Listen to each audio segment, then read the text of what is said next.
बता दें आपको कि पंजाब हुकूमत ने बड़ा ऐलान किया है। भगवंत सरकार ने घर घर राशन मंसूबे का आगाज किया है।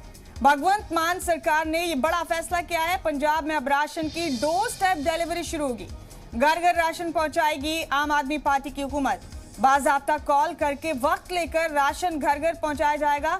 दिल्ली में अरविंद केजरीवाल सरकार ने यह स्कीम शुरू की थी और मरकजी सरकार ने दिल्ली में यह स्कीम रोक दी थी। अब हम पंजाब में डोर स्टेप डिलीवरी नाफिज कर रहे हैं। ये कहना है पंजाब हुकूमत के नुमाइंदगान का। साफ सुथरा राशन सबको दिया जाएगा। सीएम भगवंत मान ने तमाम बातें कही। बड़ा अपडेट दे रहे हैं आपको। घर घर राशन पहुंचाने का मंसूबा शुरू किया गया पंजाब में। सीएम भगवंत मान ने यह बड़ा ऐलान किया है। उन्होंने कहा कि पंजाब में राशन की डोर स्टेप डिलीवरी शुरू होगी।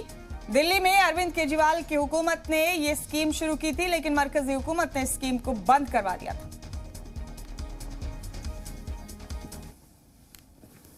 इस वक्त का अहम अपडेट दे रहे हैं आपको।